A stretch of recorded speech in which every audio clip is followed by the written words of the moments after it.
Fire me up, baby! Ah! Let's go!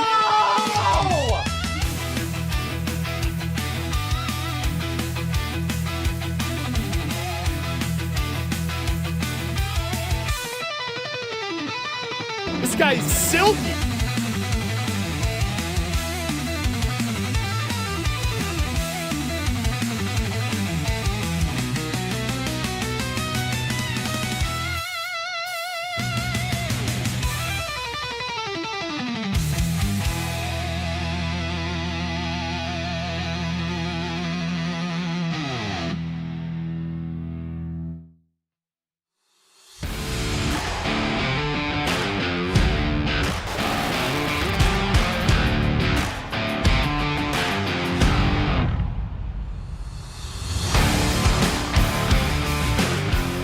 All right, everybody, welcome back to the show.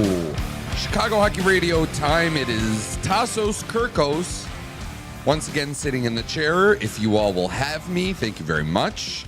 Feels good to be back. I'm a little nervous for this one, Justin. I won't lie. Raven, I won't lie to you. I can't hear myself in my headphones right now as well. Thank you very much. It is Wednesday on the show. I have Justin Lynch along for the ride with me as well. We have Adam Laskaris from the Daily Hive Toronto stopping by in hour 2 of our program. We're going to talk about Game 5 tonight, a pivotal matchup between the Toronto Maple Leafs and the Florida Panthers, the only of our second round series tied at 2 games apiece, I might say here. And Justin, does this series not feel a little bit closer than maybe you might have thought off the rip here?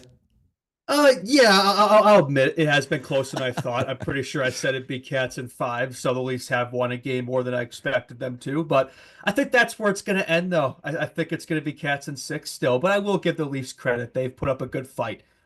So credit to them there for sure. And also, when was the last time you've been here? Like, I can't remember the last time I've seen your face on this show. So good to see you're alive and well. Yeah, no. Honestly, like I never really like addressed it on the show, so I will.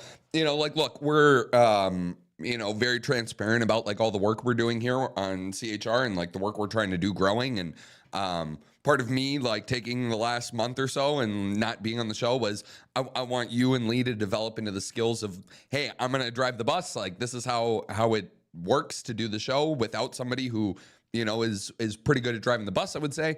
And then the other part of it too is like, the other guys here, like I'm working with them so that way we can all work together to sort of build this show together. And it's not that I don't want to be on the show. It's just that, we're trying to all maximize our efforts the best we can. So, but without Lee Grossman here, I am happy to sit and do the show with you. And, obviously I will be doing the show from time to time, especially when my Leafs make it to the Eastern Conference Final. But big show. There are some Blackhawks notes I'm looking at here.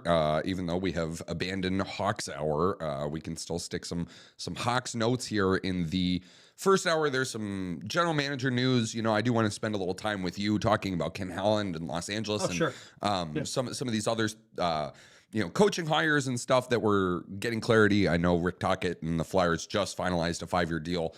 So we'll get to that in a little bit too. But where would you like to begin today's show?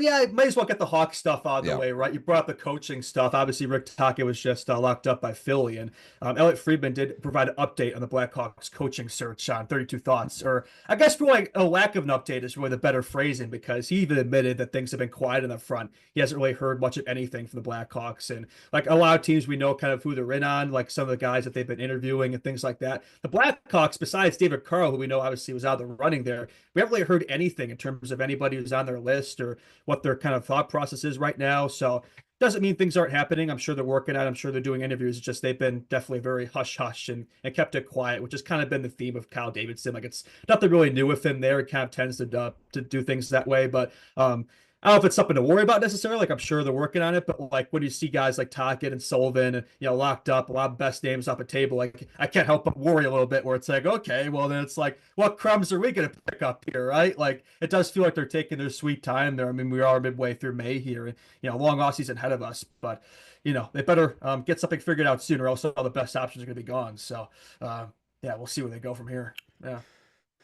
The all of it is very interesting to me, right? The fact that it is being kept under wraps, like we know in Vancouver. I think Mitch Love is among the finalists in Vancouver. I think Manny Malhotra is among the finalists in Vancouver for that gig. Obviously, you know, with Joel being hired in Anaheim, like that was pretty loud, I feel like, especially in the coming days leading up to it. Talking to Philadelphia, I feel like has been a thing for like months now, right? That we've been sort of drawing the whiteboard marker to point A to point B. But, you know, the Hawks, it is very interesting that it's like, we don't even know who is in the, you know, we don't even know who they're considering. We have no idea. You know, if Philadelphia goes and hires Talkett, like, did the Hawks even have a conversation with him? Did the Hawks even reach out to his representatives? And maybe they said, hey, you know, we're not interested, or we already have something else sort of lined up here, but thank you for the interest, or, you know, what's going on here? I'm looking around a little bit. You know, I do have my ear to some of the things as far as like coaching goes, and, you know, I have my ear to some things in the league, and I know different people, and I don't know that Talkett is maybe the best fit for this group. That's fair to say. But I have also heard that the theory we put out there of Anders Sorensen maybe possibly returning for a second year if they are unable to find a coach, I've heard that that's not going to happen. Good. From my sources, I've heard that that's not on the table, really. Like, honestly, I was getting worried about it too, because like really that's the only name we've heard. Like they mentioned too, where it's like if he's not the head coach, he might still be involved in the organization in some way. But it's like that's good to hear, because like I really don't want to go down that road. I don't think any of us really do, but that just begs a question though, like who is tops in the list? Can I bring up a name that maybe a lot of people aren't really thinking about? How about Pascal Vincent? Pascal Vincent. He was the Blue Jackets coach the year before last year. It was no. It was last year. It was last year. He was the Blue Jackets coach. Last year, 23-24. Yeah. Yes.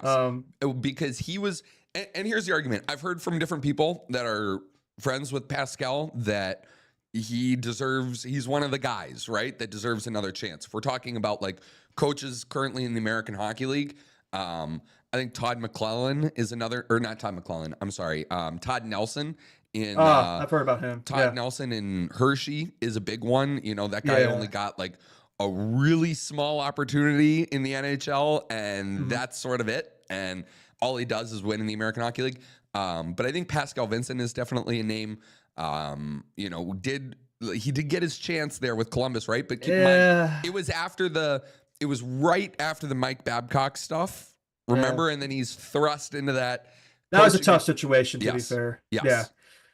But that was a really young team. That's the only thing. And I feel like just some of the ways like the ice time he gave to guys like Fantilli, et cetera, a lot of young guys in that team. It's like, I hope he would, you know, learn if he were to apply it to Chicago. But again, it was his first opportunity, maybe a second chance. So you do better. And again, especially more runway. Like there was a tough situation to be thrust in. So, but yeah, Todd Nelson, I'd definitely be interested in that. I've heard a little bit about him, and he could definitely be a good candidate. I'm not sure if they're looking at other college guys like that, like the Boston coach, Jay Pandolfo, or guys like that. Maybe they could find another type of David Carl type of coach, who knows? But I prefer somebody like that in the AHL or college route than like another recycled coach, like a Gallant or a Lavalette or somebody like that. I'm really interested in that. So yeah. I don't have any interest in Laviolette. The Pascal Vincent one is kind of interesting to me just because he was with the Laval Rocket of the AHL this year. He won AHL Coach of the Year, and Laval finished 48-19-5 this year. So, you know, just a name, you know, like if we're getting to the point where some of these bigger names, quote unquote, are dispersing to other teams, you know, you're going to have to like do a little digging and be like, okay, either we're keeping Sorensen or here are the next best options and here's why, right? I do like Jay Woodcroft. I know Lee doesn't like him that much, but like that's like one guy I'd definitely be interested in. I'm not sure how you feel about him, but I feel like I don't know if it was really his fault what happened, like that slow start at Edmonton. I thought besides that he had a pretty good run there. So I don't know if they're looking at him at all. Yeah. I think Jay Woodcroft was almost a victim of the expectations that he created for himself, right? Like he really, I thought when he took over the Oilers, took that next step with the group. And obviously there was still another step to take, and there might even still be another step to take, which is like actually winning the big trophy, right? Yeah. But I thought Jay Woodcroft actually did a good job of getting the Oilers to that next step. It was just the one after that he couldn't get to that was his own downfall. But I think he's a really good coach. Is he a Stanley Cup winning coach? I don't know. And maybe this is like a different sort of conversation that, I don't feel like we've really had when it comes to the Blackhawks coaching hire is the expectation for this coaching hire to be the guy that wins the cup with the core, or is this the in-between guy? Like, is this the guy that like eventually you're going to let go one day to bring in the guy that everybody is on board? Like we're winning the cup with this guy. There's a point to that, but there have been a lot of in-betweeners. Like the Hawks have gone through a lot of coaches the last few years, so it's like, do they want to do that again? But I also don't think this team is there yet, right? So I think there's a point to be had there where it's like, while we're still kind of going through this rebuilding phase, like maybe that's somebody, that coach who goes through that doesn't have to be there when we're winning. Maybe you don't need a coach who's gonna like a contending coach right now. So we need a developmental coach to work with the young players. So maybe there's something to be said for that. You could be onto something there. But we've also gone through like 5 coaches, I feel like, since Q. So I'm not sure if that's a process they want to continue, but I'm not sure if the next coach has to be the guy, but it definitely would help, I think, especially for KD. I mean, that would be what, 3 strikes then if you were to fire another one. So we'll see. Yeah. I just think it's gonna be something worth monitoring here, right? Like, what is the expected timeline of the group? Is it a year before they're contending? Is it 3 years? Is it 5 years? Like, I don't think it's 5 years, right? But Yeah, no. And is Kyle Davidson going to be patient enough through however long, you know what I mean? Like through however long it takes to have a coach that you bring in right now, stick it around on the other side of whatever struggle is still left in before we get to the good part, right? I don't know.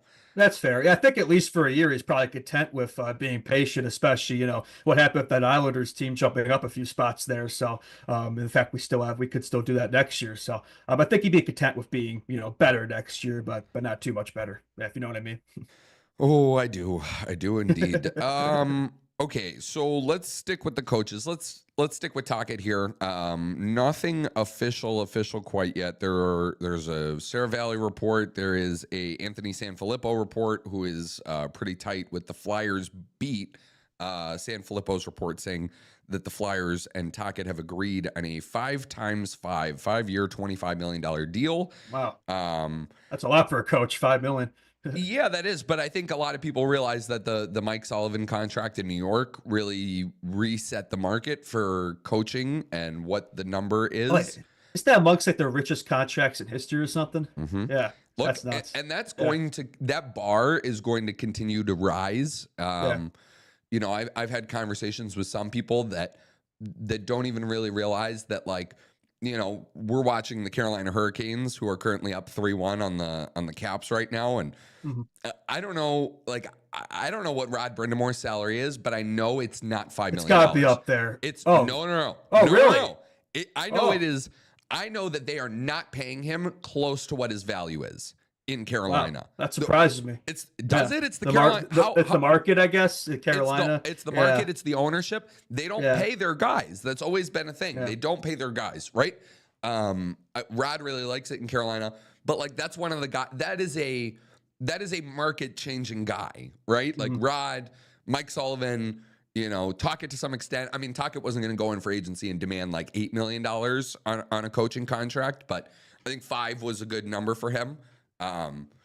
It's a good hire. I always with Philly, for me, are they going to become the burden of their own expectations, right? Like that is always the biggest question for me for Philly is, and it's very interesting now with this regime because you have Danny Briere, who even when the Flyers were like kind of in it in the middle of the season this year, like they were, sneakily in the playoff race. If you would ask Danny Briere, like, oh, what are you doing at the trade deadline? He'd be like, we're selling. Like this is still very much a rebuild in Philadelphia, at least in the eyes of the management group there, which is good because when you had somebody like Torts on there, like Torts isn't, he was let go because he said he doesn't know how to coach losing hockey. A rebuilding team. Yeah, he's not used to it. Yeah. So I don't know if Tocchet's necessarily that guy. Like, I don't know if he's that guy either. That's what I'm thinking here. Like, Tocchet's a great coach. I'm not questioning that at all. Like, he's a guy I kind of was thinking about for reason, but it's like, is he the right coach for this type of team? It's like, where do you expect to be next year if you're Philly? If it's playoffs, like I'm not really sure, then you're probably gonna be disappointed. But if you think he could be the guy long term once you get there, then fair enough. I know he has ties to Philly. I'm sure they'd be probably be more willing to be patient with a guy like that, especially if his contract obviously definitely tells you that. Played there too. So yeah, a lot of connections to Philly. So I think you just gotta be patient. Like if you're expecting to turn this thing around right away, then you're probably gonna be disappointed. It's gonna take time. Yeah. Yeah, I don't see a direct path to the playoffs for them. Like I'm sure No, definitely not next year. Yeah. I'm sure They're they ways get a away. natural bump because of Yeah. the Tocchet hire, right? You get the coaches bump a Oh little yeah. bit, Yeah. but like I don't know, Gavin McKenna is up next year. You really want a big bump that much next year? I Like, wouldn't. no. I would if I were in that position. No, it's if anything, I probably would have stuck up towards for another year. Like be like, I don't know, the coach this type of team, perfect. Then we'll just be in the basement. And although we tend to get more wins out of the team they probably deserve, so maybe that's what they're thinking of Taka. Maybe he'll be more bought into the system, that type of deal. So we'll see. Very telling too, like that. Like he must have really not enjoyed his time in Vancouver because like they would have made him the highest paid coach in franchise history. He's like, hell no, I want to get out of there. And Philly, I'm sure he'd be more comfortable there. So we'll see how that transition works out. Yeah. I mentioned Mitch Love and Manny Malhotra being the finalists for the Vancouver job. The other guy is Adam Foote in the mix there too for the head coaching job. For an Abs player, yeah. So that is all the coaching news. You guys talked about Quenneville to the Ducks, I'm assuming. That's correct. Yeah. Yeah, we did. And yeah, he was never like, there were still Hawks fans who are like, guys, that's never going to happen. That'd be a PR nightmare. So, but I guess, in a way, good to see him back in the league. And I say that, like, I assume he's done his work and, that the NHL and the Ducks feel pretty confident that, that the time is right for that. So if Bowman's, able to come back, then I suppose that's fair. So, hopefully he's learned and, we'll see how that works out there. That's definitely that same situation as Tocchet, where it's like, no doubt Q's a great coach, but like, is he the right coach for a Ducks team that's kind of in this a similar process as Philly, like a young team? I don't know. There's a lot of question marks there, right? Yeah. So teams currently looking for head coaches in the NHL: the Seattle Kraken, the Vancouver Canucks, the Pittsburgh Penguins, the Boston Bruins, the Chicago Blackhawks, and technically the Philadelphia Flyers. But I think so. 5 teams left then. Yes. That's the thing. There's been all these hires and there's still 5 left. It just tells you like how much like teams are in the market for a new coach, yet the market doesn't really seem that great, which is kind of funny. So we'll see. At this rate. Yeah, at this rate, the Hawks might be the last one in that team to fill this position the rate they're going. So feels like they're taking their sweet time there, doesn't it? Yeah. Okay, let's can we do Ken Holland now? Yeah, that's an interesting one. To say the least, right? Yeah, I don't know about this one. I mean, look, Holland, great GM back when he was with the Wings. That was a long time ago. We saw it worked out with Edmonton there. I mean, I guess it wasn't too bad, but yeah, I mean, in current year, 2025, you think he's going to be the guy who, fixes things in LA? Nope. I don't know. I think it's funny, too, especially considering, the history he had there when he was with the Oilers general manager. Now he goes to LA. So that's kind of funny as well. Yeah. It's weird, man. Like, it is weird. Let's start with the Edmonton perspective on this first, and then we can talk LA because the Edmonton one's a little secondary here. I don't know. Like, look, okay, the Oilers are up 3-1 on the Golden Knights right now. Like, life is good in oil country. You're going to have a good chance to go back to the Stanley Cup final and arguably with a worse hockey team than you had last year when you went. So that is good. Those are the positives, right? Now, I was never really the biggest Ken Holland fan. I thought when he was brought into Edmonton, I thought it took a while for him to put together even like some semblance of a winning team there. Like Ken Holland really made some bad moves in Edmonton off the hop. Oh yeah. I think of like the Andreas Athanasiou move and like some of those moves that he thought were going to be the ones that would push the Oilers over the hump. And they in fact like blew up in their face. And look, the Oilers are a contender, right? When you are a contender, the cupboard is bare. You are always trading assets out the door in order to get bodies in that contribute to winning right now. I still don't love what's going on in Edmonton. Like, I don't love it. Like, I really, really don't. I understand that this season's team is not a reflection on Ken Holland. It is last season's team that is probably the most accurate reflection of Holland. So here's the thing. I'm not going to criticize the guy that built like 20 5+ years of success in Detroit and took the Edmonton Oilers to the conference or the Stanley Cup final in 2024. Okay. But what I will say is that there are other people that bring fresh perspectives, and I feel this way about the coaching. I feel this way about the general managing. There are people that bring fresh perspectives to new ideas to difficult situations, right? The Los Angeles Kings have a tricky situation in front of them to manage. They've lost to the same team in the first round 4 or 5 years in a row now. You know, and maybe that's what they're thinking, right? Yeah. You bring in the guy from that squad, and maybe he knows how to get them over the top there. But it brings up that point there where it's like, how is this guy still like have a job at this point, man? It's like I feel like his time is done, and like I feel like they're probably younger guys who maybe don't have the experience at Ken Holland, but have the track record, and right now where it's like they make more sense for the squad, especially the way the game's trending these days with analytics and all that. I guess Holland up to stuff there. I don't know. He's an old school mind. I'm not sure if that's the right type of perspective for this Kings team. Yeah. Like with Edmonton, I got it a little bit more, at least. Well, I didn't necessarily love the hiring, and it wasn't the hiring I would make if I were, whatever. Daryl Cates, I wouldn't have made that hire, but I still think, like, I got it, right? Like, you have Connor McDavid, right? Like, this is a guy who built Stanley Cup championship teams around like Zetterberg and Datsuk and Lindstrom. Okay. With LA, it's like, what do you have here? Like, to me, Los Angeles, and I don't know if Kings fans feel this way, it's all about two kids. 55, Quentin Byfield, and 92, which is a terrible number, Brant Clark. Okay? Yeah. Like, those are all I got as far as this next step, because there will be a day where Anze Kopitar is not on the team anymore. There will be a day where Doughty is not on the team anymore. And I look at the group, and I look at guys like Fiala and Danault, who's older and showed it this year. And, Kempe is probably the only like star really that they have like chugging along in his prime right now. And I just look at it, I'm like, man, they're missing things. Like the goaltending was better this year. And so I don't even know, like, what do you think they need to even beat Edmonton in the first round? I just feel like it's one of those things where it's just a mismatch, man. I don't really see no matter what they do. It's like Edmonton has a star power. They might have depth, but Edmonton has that top end that there's never able to kind of get past that in the playoffs. So I'm not sure if Holland's going to be able to fix that. And I feel like he'd be a guy to probably sacrifice some of those few future assets they have to try to win now. But it's like, I don't think this team is good enough to accomplish that. So what direction do you go? Might you try to salvage what you have here? I'm not really sure. Like, it seems like a question mark, and just not really seem like a great fit to me. I don't think Holland's going to be the guy, but we'll see. Maybe he can, find something there that he was in Edmonton. But it's like, if he was able to win a cup in Edmonton, I don't think he's going to win a cup in Los Angeles. But we'll see.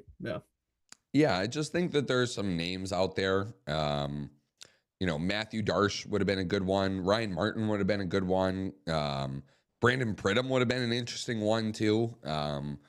Yeah, there's a lot of good, interesting GM names out there. New blood. And if you wanted to redo, like, I'd love somebody to give Jarmo Kekalainen another chance. Like, I know that's... Yeah, he was all right. Yeah, he was the old Blue Jackets GM. Yeah, he had some questionable, but he made some good moves too. Like, I don't think anything he did was bad enough to where you shouldn't get another shot. So, I'd take him over Ken Holland. I think Mark Bergevin's name was really in the mix there in Los Angeles. I think he was working for Los Angeles since he got let go by the Canadiens. I think that's where he's been. So I thought that maybe was something that could work out there. But, Jason Spezza is another guy that's like, he's like under the wing of Kyle Dubas, which I don't know if that's like the best guy that you want to be like studying from somebody on the wing of Kyle Dubas. Yeah, but like Spezza definitely has a hockey mind. He's young, so been around the game forever. Like, that's a guy I want, especially at this stage. I feel like, perfect fit. But it goes back to this old boys club in hockey where it's just the same revolving door, not just with the coaching, but the management too and all that. And it's like made some progress there, but it goes to show, we still have a long way to go there for sure. Yeah. That we do. Yeah. All right. Well, that was Ken Holland LA talk. I just I wanted to like evaluate that one a little bit because I don't know. It's an odd one. It definitely is. When those two teams have played as much as they've played, and it's weird. It totally is weird. I don't know. If you beat them, join them. I guess. Yeah. Yeah, I guess that's the way it works now. Okay. What else? You do actually have another black. Lucas Reichel done for the Worlds. Yeah, unfortunately, I suffered injury against Norway, so yeah, he's out for the tourney. He had 4 points in 3 games, was doing pretty well. I mean, albeit against countries like Kazakhstan, but still, it was good to see he was cooking over there. So, yeah, I'm not sure how long the injury is, like, what exactly it is, but all I saw is that he's out for the tournament. So, shame to see for sure. But yeah, that's about all. That's about it for Blackhawk stuff. Although I do think there's one other interesting point there. The Ice Hogs did have their exit interviews the other day because obviously they're eliminated, from the Calder Cup from the Admirals, and I thought Artie Levshov had a pretty interesting quote there. He said he can't sleep without hockey. He doesn't seem he's too thrilled about this offseason. So you just love to see that. You like to see a lot of these young core guys who just live and breathe the game and have that type of mentality. So I love that guy. Just he always has interesting quotes. But yeah, that's about it with Hawk stuff. Can I give you a quick Worlds update? Sure. Oh, U.S. The U.S. blew a 4-1 lead and a 5-3 lead and are currently in overtime with Norway, tied at 5. Norway? Oh, my. Norway. They let in a goal to Anaheim Ducks first-round pick Steen Solberg with a minute and a half left on the clock. Oh, but the goalie pulled. So good job, Team USA. Yeah, I mean, it's one thing to lose 3-0 to Switch. I mean, even that's not great. I know Switzerland's a decent hockey nation, but it's like you should be able to beat them. Before that they played Hungary and Denmark. So yeah, they haven't really exactly had the stiffest of competition. If you're having a hard time against Switzerland and Norway, then this probably could be a year they break that drought that dates back to 1960. Nope. So I don't know what is that tournament. It's just every year. It's just a disappointment. They just don't really seem to care that much for whatever reason. I would love to know who said no. Because there are some good players I know who got invited. Like, it's a good team there. Don't get me wrong, they have. It's not like a Canada squad, but they have a lot of pretty much the whole team is NHL players. They got a lot of star power, but it could have been even better. Yeah, I'm looking at Jeremy Swayman's in the net. You probably shouldn't let in 5 versus Norway. I'm sorry. Yeah, no, that's. I was looking at the shots on goal, and it's like they've been way out shooting them too. So I don't really know what's going on with Swayman. But Keller, Shea, Werenski, Vlasic, Tage Thompson, you should be a little better than this, man. Yeah. I don't know. Nazar's been good. I think he's up there with the team lead in production. But yeah, shots are 37-18. So okay, it's still bad, but I like to see exactly these types of goals that Swayman's letting in. We'll check the highlights after, but still, it's Norway. You shouldn't even have to go overtime against them. Is Zuccarello even on that team? I don't know. No, he's not. He declined the invitation this year. So the one star NHL player they have isn't even there, and he can't beat them. That's okay. Wow. Yikes. All right. Oh boy. Okay. Well, where should we get to next? Do you want to break down some games? You want to talk about? Yeah.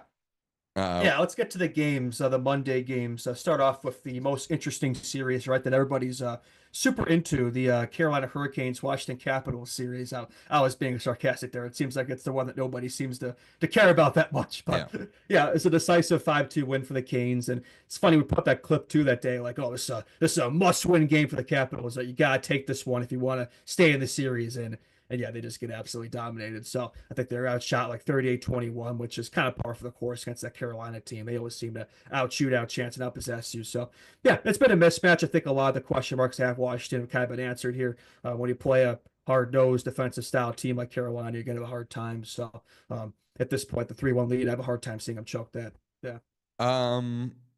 This series, so there's a couple of funny things. Did you see the clip of Tom Wilson doing the storm surge to the Hurricanes players? Oh yeah, he's a troll. He's a troll master, that guy. I love it. Did you see what the Hurricanes tweeted out after though? I don't know if I saw that. So they tweeted the video of him doing the storm surge to the bench, and they're like, "Oh, he already knew the game was over," or something like that. Good for him. Oh, that's good. Yeah, it's one thing to do that type of thing when you're losing. That's something you do when you're winning. So that could easily backfire on you. Yeah. Yeah. So that was pretty funny in the Hurricanes. But I kind of like the Canes, man. They're just, it's different. They're pesky. They're fun. They're to non-hockey fans, I feel like, or to the casual hockey fan. I think the word that a lot of people would use is annoying, right? But in sports, you have to be good to be annoying, right? You have to be beating teams for them to think you're annoying. So yeah, I like Carolina. A friend of mine gets a bonus for every round that they win in the Stanley Cup playoffs. So, that is my secondary team. I will be cheering for them. And Yeah, honestly, I've been impressed with Freddie Anderson. I feel like every time I watch Freddie Anderson in the playoffs, it's me holding my breath for the next time that, Yeah, Freddie Anderson is going to fumble in the playoffs. But, you we've know, seen that before. until the dam breaks, he's good. Like, they're good. You know what I mean? Like, they will be fine Yeah. with him until they are not, right? And then who knows what happens, right? That he could string together some bad games and then they could be toast in round 3 pretty quickly. But as long as Freddie Anderson is like stable, they're going to Competent, be yeah, good. solid. Yeah, I think the good news for them too is like he doesn't have to be great, right? Just the way they play, they're probably you could argue they're the best defensive team in the playoffs right now, just with their structure and the way they play. So they're definitely up there at least. So I mean, Anderson doesn't have to be playing Vezina Trophy goaltending; he just has to be solid, and he has been. It's probably the best he's looked in the playoffs in a long time. He's been consistent, which has sometimes been an issue with him, and just staying healthy and not getting off his game. So as long as he stays mentally there, yeah, they should have a shot for sure. Yeah. And Ovechkin had 4 goals in the first round, 1 goal only against Carolina. That's probably going to, I know it's tough, right? Like should Alexander Ovechkin scoring or not be the sole factor in the Washington Capitals? And it's not the sole factor in the Washington Capitals winning or not, but some people are saying that like Ovechkin shoot one in the net, brother. Like shoot one in the net. They do need more from him, right? I mean, even I know his age, all that, but it's like, dude, look at the regular season he just had, right? Yep. Scored almost 50 goals despite being injured. Like he should still be expected to be one of their best players. And in this series, he has been kind of quiet. I know he had a goal in this game, but he lose 5-2. Oh well, it's in the power play. So, but yeah, good in that first round series against Montreal. But Montreal versus Canes is a whole different story. So need more from him, but not just Ovi. Like a lot of those guys that like the Stromers have been kind of quieter in this series, and they just need more top end production. But the Canes have kind of been able to shut them down, so it's been tricky for them to navigate, especially the special teams haven't been able to get that going because their penalty kill is just so good. So they got to find somebody to even strength. But it's like this whole series, like they haven't really been able to get much of anything going in terms of chances or anything. The Canes have shut down everything that they've thrown at them. Yeah.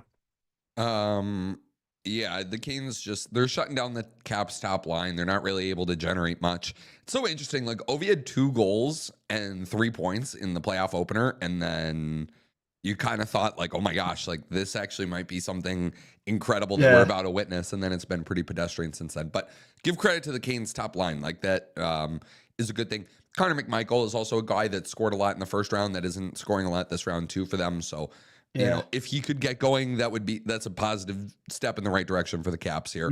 I did want to, before we move away from this game, and just an overall question, maybe we can get Adam Laskaris' thoughts on this when we bring him on in about 25 minutes time. But if you were to, gun to your head, which team is most likely to come back from down 3-1? Is it the Caps, the Jets, or the Golden Knights? I would say probably Vegas. I mean, I know the Oilers are rolling right now, so it's like, but I'm not really thinking about the other team. I'm thinking about of those 3 teams, which is strongest in a 3-1 situation. I'd probably say Vegas. They've kind of been there, done that. So the Caps, I just think they just seem this series seems over. Like they seem screwed. I don't think they have much of an answer to this Kane system, and the Jets, kind of a similar situation. Like Dallas, is just a better team than they are, and they just haven't really been able to match up. Same as the Capitals. So I would say Edmonton are the most unreliable team. Where it's like I know they're rolling right now. I know they've won like 7 of their past 8 games or something, but it's like the dam could always burst at any point, right? And Vegas is a team I feel like that's good enough to make them pay. So I don't think any of them is going to come back. If I'm going to be honest with you, I think all 3 of those series are probably over. But I think Vegas will probably be the series that ends the latest. I think both the Caps and the Jets probably go 5. Yeah. I'm going to zig your zag a little bit, and I'm going to say that I'm going to say the Caps have the best chance. Really? Wow. But like, I agree with you that none of them have a chance. But yeah, I just think it's going to be really tough to beat Edmonton 3 games in a row. Yeah, that's fair. Yeah. I think it's going to be the most difficult to beat Dallas 3 games in a row. Absolutely. That Whereas, like, I don't know, if the Caps get 1, and I could see them putting a little bit of doubt, you know what I mean? Like, depending on how convincingly they got a Game 5 win. Like, I don't think the Jets could win 8-0 in Game 5, and I still would pick Dallas to win the series, right? But I think the Capitals do have the best chance at maybe creating a little bit of doubt, a little friction, like hey, we're gonna show that this thing isn't totally over yet. We're first place in the East for a reason this year. Let's go show it, maybe. But that's me. Maybe. That's me playing devil's advocate. I don't actually genuinely believe that that's going to happen, but I'm saying I could see it. You never know. It tends to be the third round, the conference finals, where the Kings tend to crumble. So that's why I feel pretty confident that they'll take care of business here. But I could see the Caps maybe winning another game at home, game 5, and maybe make it interesting. But the Canes have been so dominant at home, I feel like they'd have 6 covered. So, but you never know. Yeah, you never know. I do think another funny point to this series. I don't know if you saw the Heat Daddy stream there, where he was streaming this game and he was just asleep while it was going on or something. No. That was a pretty funny bit. At least that did the chat. That's pretty funny. Yeah, it just shows how people think about this series. But I will say, to the Canes' credit, like, look, it's effective. Their style of play. Like, and if you're winning, like, I would complain about if I was a fan of them. Like, whether how fun it is to watch. It's like, I don't think they really care. It's all about winning. So I gotta give them credit. Like, play the way you know you can, and as long as you can do it, for sure. Yeah. Yes. Okay, so the other game on Monday, which is the game the only game tonight where a series could end. The Edmonton Oilers go up 3-1 on the Vegas Golden Knights. Stuart Skinner, 23 save shutout performance after giving up the game winner in game 3 with 0.4 seconds left on the clock, and then having to walk around Edmonton or drive around Edmonton and see the Vegas sports bar that bought all those billboards that said 0.4, and advertising the restaurant. Great advertisement, by the way. But the Oilers get the win. Adam Henrique scores 2 goals. Evander Kane, a goal and an assist. He's got goals in back-to-back games. I think after driving I think he drove a Rolls Royce to back-to-back games and he scored in both of them. Something stupid like that. Wow. Must be nice. Yeah, it must be nice. But the Oilers take the stranglehold, and Vegas struggling a little bit. Hate to say it, but yeah, the Monday show, Lee got something right about the Oilers and I got it wrong. I thought the Vegas was going to tie the series up, and I'm not really sure what happened. Like, I thought that situation there, if that obviously that winning goal from Howie Smith at 0.4 seconds left, I thought that could be a series changing moment, but Edmonton kind of put a stopper to that real quick there. Stuart Skinner shutout, like where did that come from?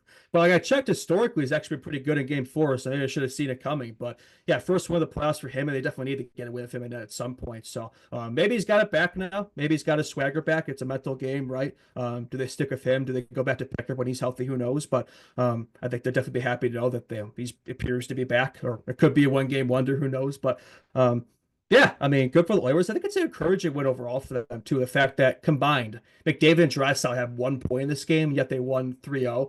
It's not your typical Oilers game. Like, defensively, they're good. Didn't really give Vegas much. Like, they had 23 shots or something. So probably the most complete game they've played in these playoffs. Like, no drama. They got early 2-0 lead, and they just didn't hold back. So, yeah, they just appear to be rolling right now. All the momentum on their side. So Vegas probably have a hard time coming back 3-1. But I still stand by my answer to your question earlier, where it's like, if I give one team a shot, I'd probably say it's them. Yeah.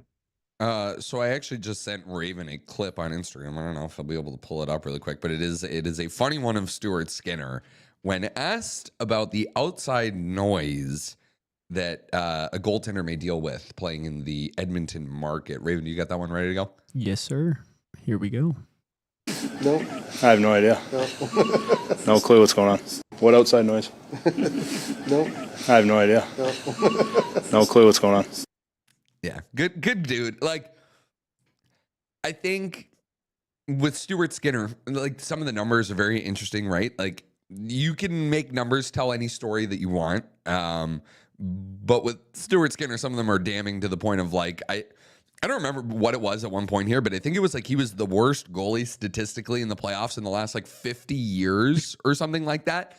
But he did take you to the Stanley Cup final. Like, yeah, it was never, and I know Gretzky is very much like Grant Fuhr was the best goalie, and never really got his, But Grant Fuhr wasn't the best goal. You know what I You mean? look at his stats; they weren't really that amazing. I mean, the record was great, but the goals against and save percentage, like he was as good as that Oilers team needed him to be. Right? I think they're kind of going for a similar thing here. Yeah, exactly. They can outscore you. Like they're one of the few teams that can outscore their problems. Like nobody else can really say that. So like they don't really need a Vezina winning goaltender. Like they just need solid, competent goaltending, which Pickard had been providing that, and now they can hopefully get that from Skinner now. So, and yeah, like he has brought them far before. So it's like, yeah, you think when he does find his game, he should be back. We shall see. Yeah. It's probably not easy, like dropping a couple of games to LA, like losing the gig to Pickard and, now being thrust in, and then you let in the, you know what I mean? Like the game on Sunday or whatever that was, the 0.4 game, that is a tough one. Like that, you can't like that. It gets in your head. You can't do that. And like he was cheating a little bit off his post, and it's like, okay, maybe you could say that goal was Leon Draisaitl's fault if you want. Like, I think he had to cover for him though. Like I feel like he had no choice. Yeah. I mean, maybe he could have angled the stick differently, but it's like he was there because Skinner was light years out of his crease. So, but yeah, look, he bounced back. I mean, I think he was long overdue for a bounce back game, and I think that's finally the straw that broke the camel's back there. So, yeah, good for him. If we're talking about, like I kind of mentioned with the Cap series, if we're talking about guys that aren't scoring for the losing team in this one, Tomas Hertl had a really good first round, not so visible, I would say, this second round. Yeah. Where's Jack Eichel been? Jack Eichel's Jack Eichel's been kind of a ghost in this series. Yeah. Ivan Barbashev is a guy that he had 53 points this season in the regular season. Like really good, somebody that they lean on heavily to provide secondary plus scoring, I would say, not just like secondary plus scoring.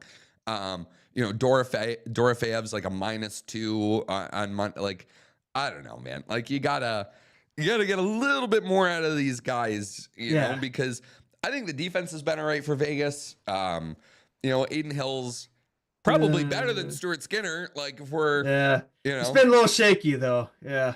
But if I were Vegas and I knew that the Golden Knights were gonna put out an effort that was 100% the Vegas Golden Knights effort, I would rather have Aiden Hill in the net than Stuart Skinner.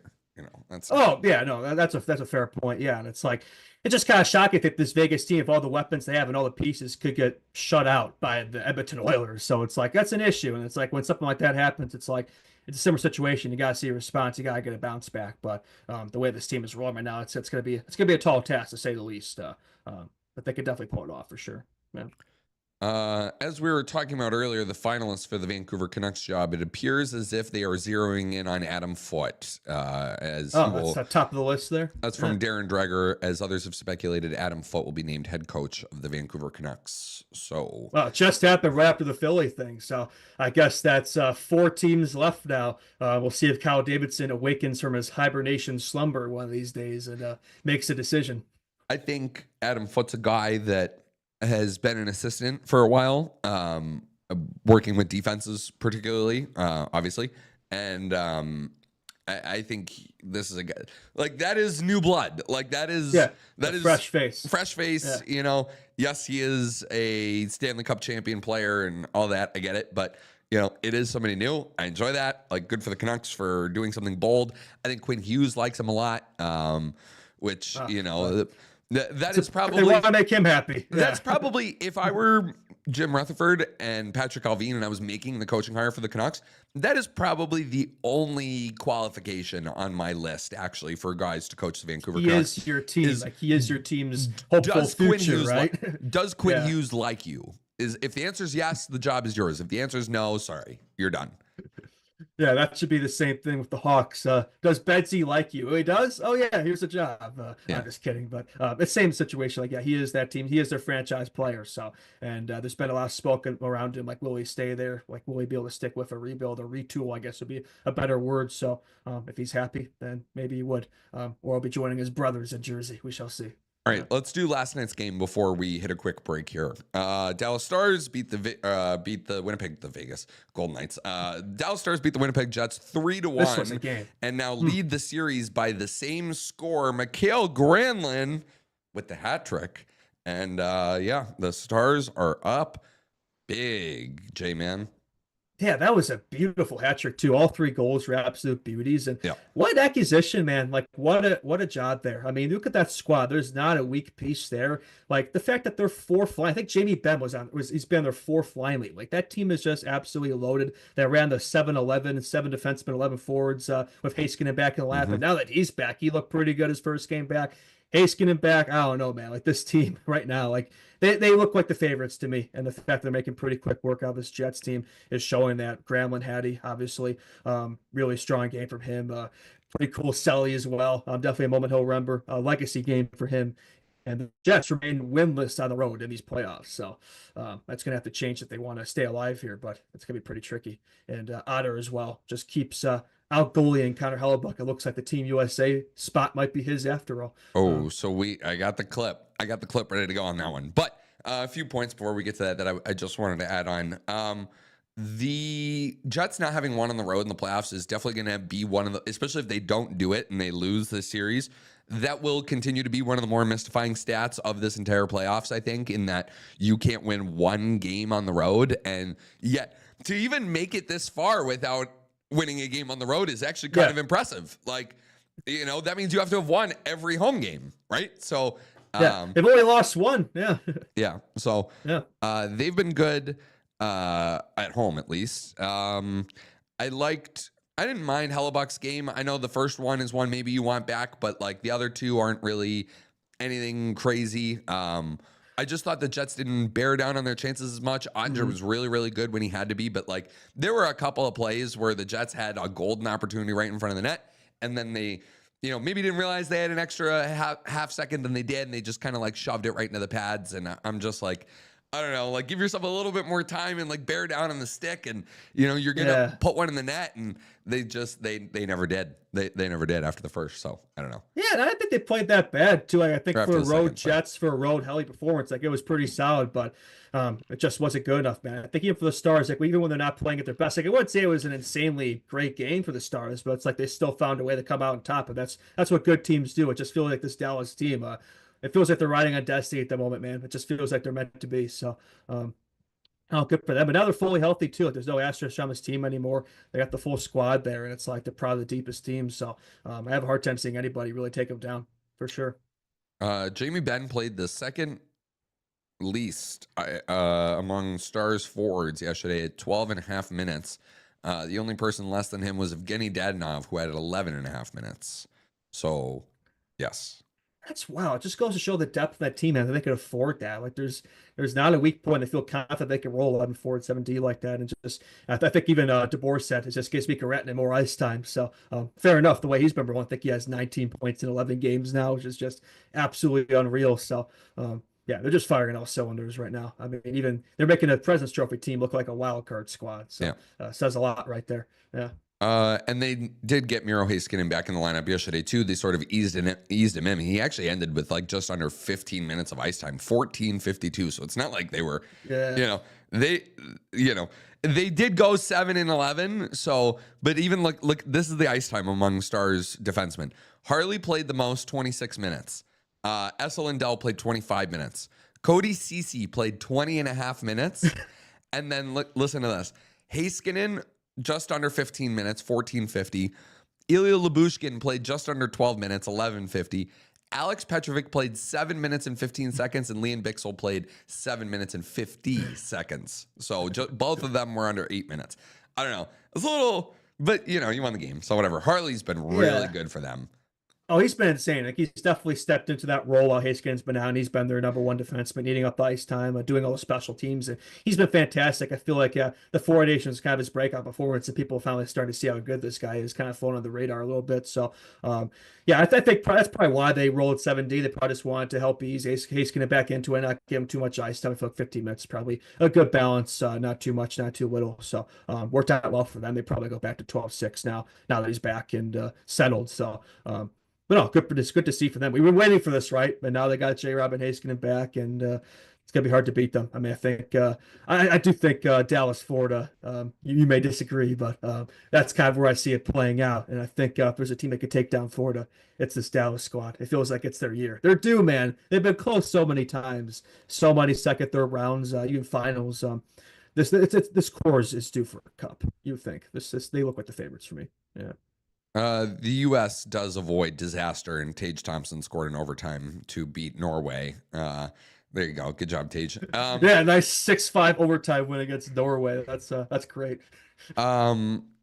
The only other thing I had from this game really was the clip from Ottinger, and I do think, can we play this clip, Raven, and then we'll talk about it?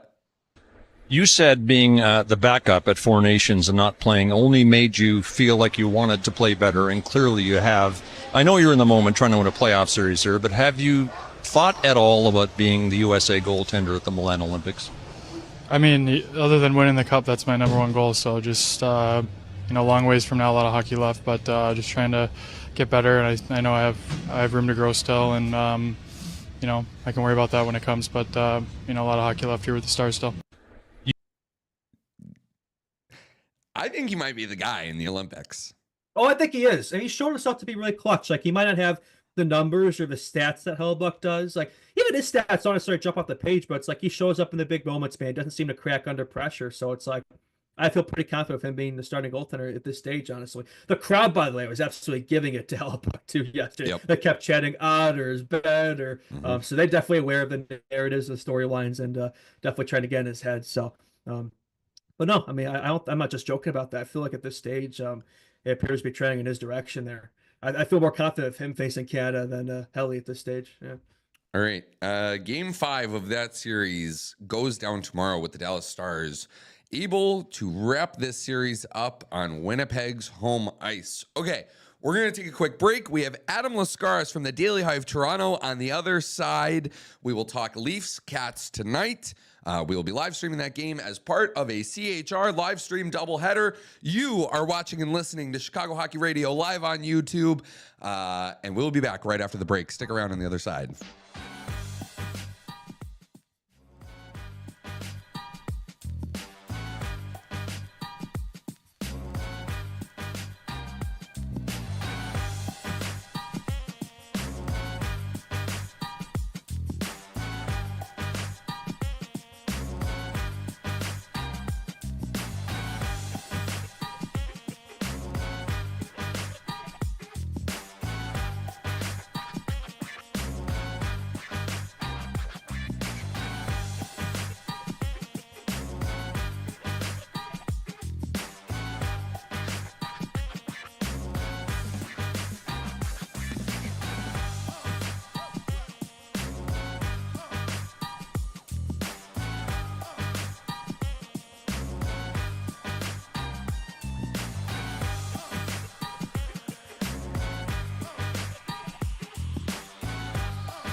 right, that's it. Just a short break for the two of us.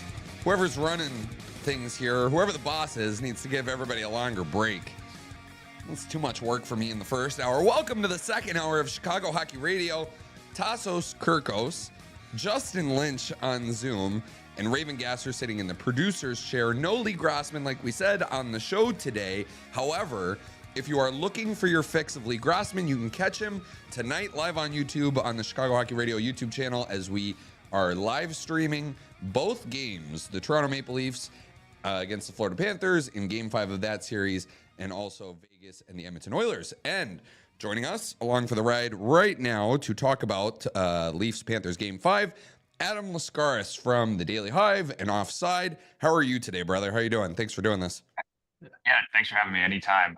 Doing great. You know, it should be a interesting one in Toronto. Toronto is holding on for dear life a little bit after storming into that 2-0 series lead, but everybody in the city seems pretty excited for, just another chance to go and watch some good hockey. So before we get into thank you for joining us there. Yeah. You first, Justin. You want to go first? Yeah, I guess just right off the hop there. I mean, I'm sure there's been a lot of talk around the media. Obviously, a 2-0 lead, and now it's a tied-up series there.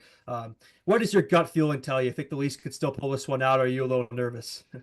Yeah, I mean, I think the biggest thing for the Leafs in this series and throughout the playoffs is, they've been able to show what their best is, and they've kind of been able to show that their worst is. Obviously, taking that 3-0 series against Ottawa, and then kind of coughing it up a little bit. I think a big thing that a lot of people have been talking about in Toronto is their depth scoring hasn't really been there. There's been a number of Leafs players, lower down the lineup that in the forward group that haven't really been able to contribute much, and they've, people love to talk about the core four, and they love to talk about the high paid forwards, and they've done all right. Austin Matthews, obviously, he's only put in 2 goals so far, but you look lower down the lineup, and there's a lot of 1 goals and 0 goals looking there. So I think for the Leafs, they're hoping that they can get a couple more goals from their horses down the lineup. So to sort of build off Justin's question a little bit before we deep dive, just the vibe, right? Like there's 4 series going on right now, and 3 of them are 3-1 in favor of one team. Yet you listen to some people talk about this series a little bit, and you'd think that this was one of those series where one team is up 3-1. And it's not. Like it's 2-2. The Leafs just played their worst game of the series in Game 4 in my mind. What is the vibe? Like, this is a team where the mentals have clearly shown themselves on the ice in different forms over the years.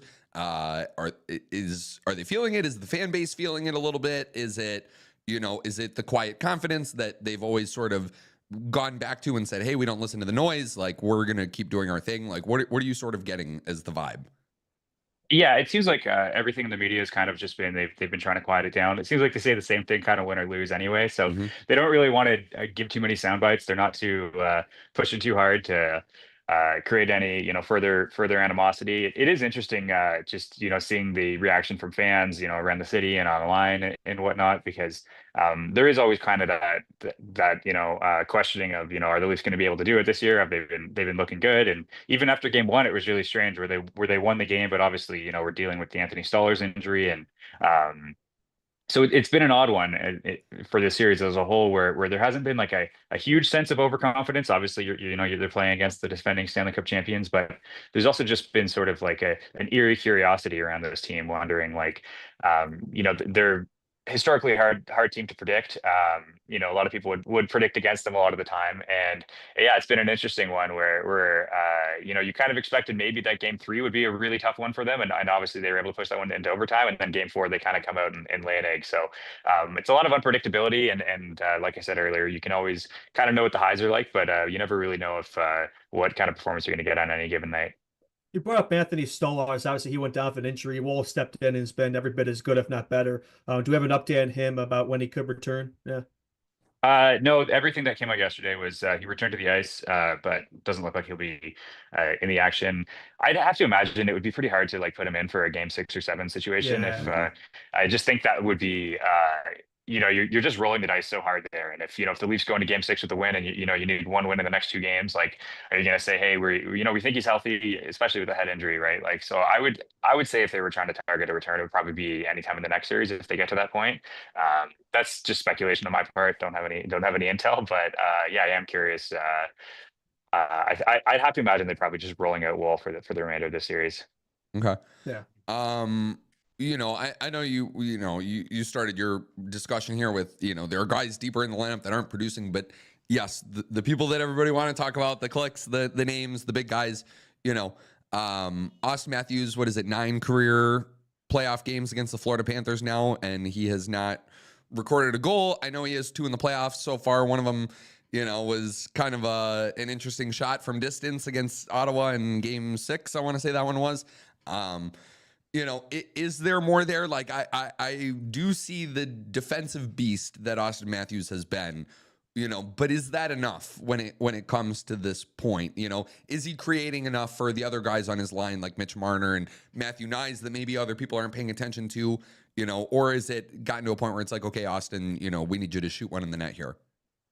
Yeah, I mean, it's a tough one because like he leads the team in shots on goal, right? So he's got 35 shots on goal throughout the playoffs. So he's getting like 3.5 shots on game, 3.5 shots per game. And and his shooting percentage has just been down. And it's a weird one, right? Because everybody knows how good he can be, right? He scored 69 goals in the regular season last year, put up 33, I believe, in the regular season this year. And that's obviously a down performance by his standards. And it is a strange one where you kind of say like, okay, it's not like he's not shooting the puck. It's not like he's not, getting a few chances. He's just been stoned over and over and over again. And you hope that his shot comes through. And you do wonder, like just for such a drop off like that, like, hey, is there some sort of injury that he's been dealing with? Is there, something that will come out in the off season? And it's a tough one because you're like, it's easy to say like, hey, Austin, you got to score more. And then it's like, okay, how do you actually, see that, right? It's easy to point to the problem. And then it's not, like I said, it's not like, oh, he's not getting to the areas. He's got 75 shot attempts, so far in the playoffs. So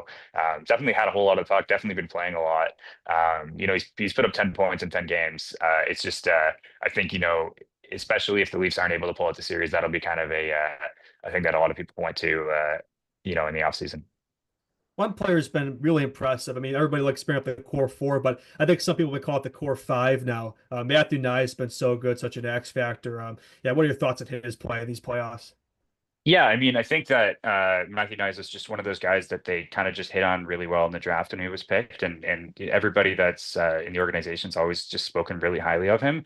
I was talking to Haley Wickenheiser a few months ago, who works in the Leafs like development now, and obviously a great player in her own right. And she just unprompted was like one of my favorite parts about working with the team is seeing a guy like Matthew Nyes come in, where you have top 10 picks and you have John Tavares come in as the biggest free agent signing in franchise history, and then you have a guy like Matthew Nyes who's kind of just like taking the reins, and he's still in the fun stage of his career where he hasn't hit that second contract and is up for probably a big deal and whatnot, and it's fun to just kind of enjoy the ride, and you see that he's a guy who's 22 years old and still pretty early in his NHL career, but has shown that he's he's a real playoff gamer, and so I think everybody's really enjoyed him, and enjoy it while it lasts, because we know that the Toronto media and fan base can turn on guys pretty quickly here. But I think he's been a pretty incredible addition to the team in his time with them.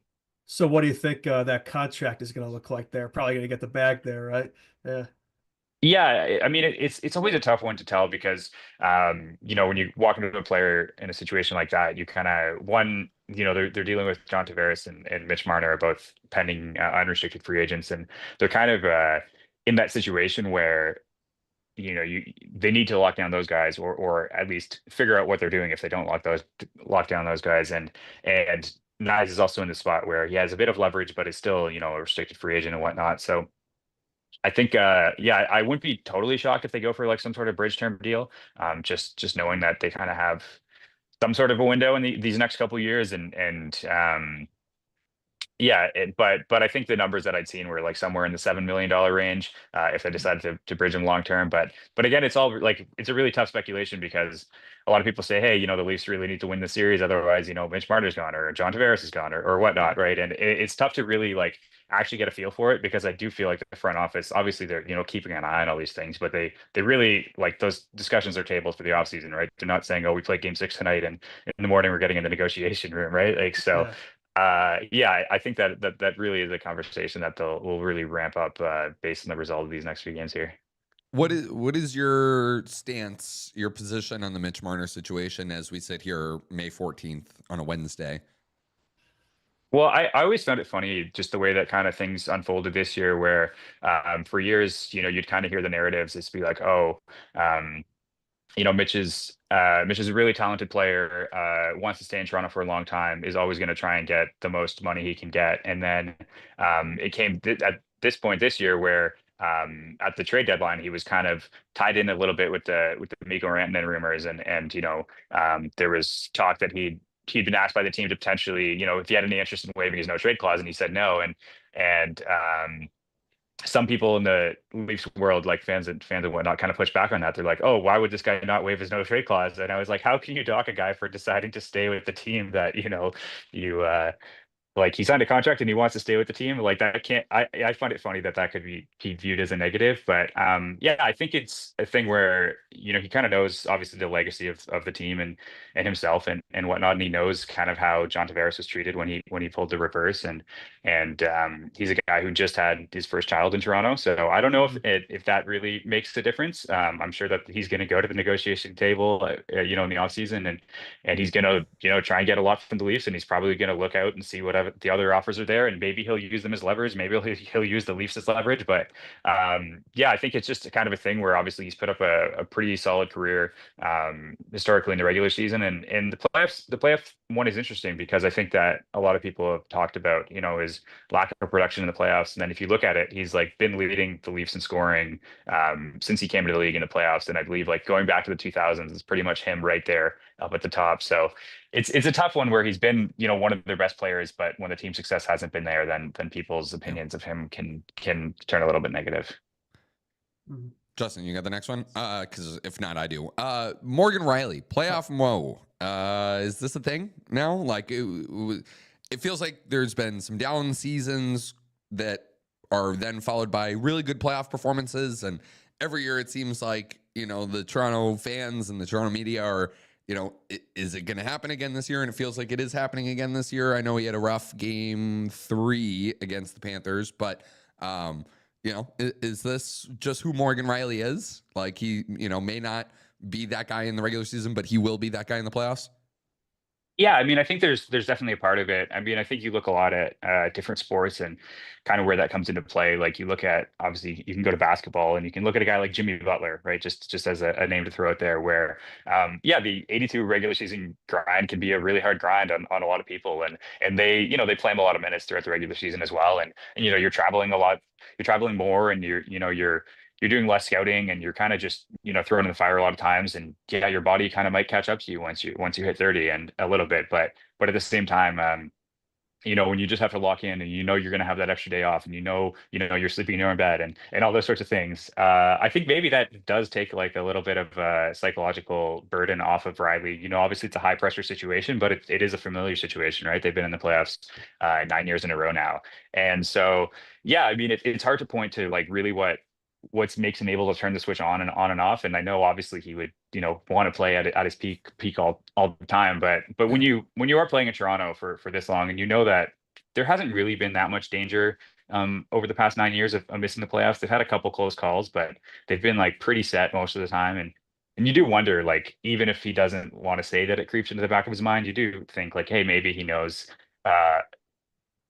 maybe I'm not going to put as much effort in tonight, or maybe, that back check that I could have got, I just like, even if it's a subconscious sort of thing. And now he knows like, hey, it's really, to use the words from the commercial that it keeps running up here in Canada, he really wants to lay it on the line. I don't know if you guys have seen that one, but it keeps constantly. Yeah. Yeah. So, yeah, I think maybe obviously, you have to toe the line of veteran players and their health and whatnot, but I think it definitely could be something there to him stepping up in the playoffs for sure. I would say there's been some narratives this year. Like, do you think like this Leafs team has to beat Florida this year? Like, or are you going to sound the alarm bell as if it's another loss to Florida like 2023? Because I feel like sometimes there's narratives around the Leafs where it's like, oh, it's got to be this year. I think the window's still open. Like, are you panicking if they are eliminated by Florida again or not? Yeah. Well, I think the toughest thing is it's easy to say that, but then it's like, okay, well, they're heading into like a time where, like I mentioned earlier, Tavares and Marner are both unrestricted free agents, and it's like, okay, if they say, hey, we'll let them both walk, then it's like, all right, well, the team just got worse, so I don't know really what that accomplishes, right? They're not going to go to a full rebuild pretty much any time when Austin Matthews is on the team, and obviously, if both players walked and they tried to improve, I'm sure they'd sign somebody else and they try and do that, but you do wonder, okay, so they're not going to sign and trade those guys, and they're probably not going to trade Austin Matthews. And they just signed, last year, but they signed William Nylander to one of the biggest contracts in franchise history. Yeah. And he's a guy coming off like multiple 40-goal seasons. So you look at, it's easy to say that, but then you wonder, okay, what is the move, that you're expecting to come? And if it's just a shakeup for the sake of a shakeup, I think like the roster change happens throughout the lineup, anyway. And it's easy to say, yeah, you can't just go in with the same roster year over year, but it really has been like roster changes throughout the lineup incrementally. And, they've changed, the defense over the years, and they've changed a bunch of depth forwards over the years. And obviously they changed the coach, and, they changed the GM, and like, sure, there's been the same guys at the forefront of it, and sure, that has to weigh on them.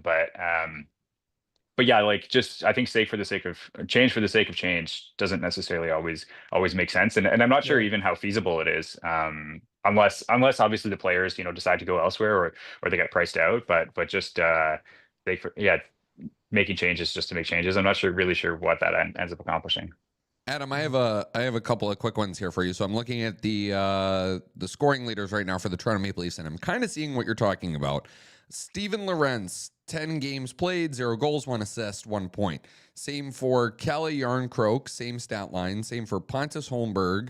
Same for Bobby McMahon. And Scott Laughton has an extra assist thrown in there for good measure. So 2 assists, no goals through 10 games for Scott Laughton. So, are those kind of the guys that you're looking at as far as down the lineup, that it's like, okay, somebody's got to score here?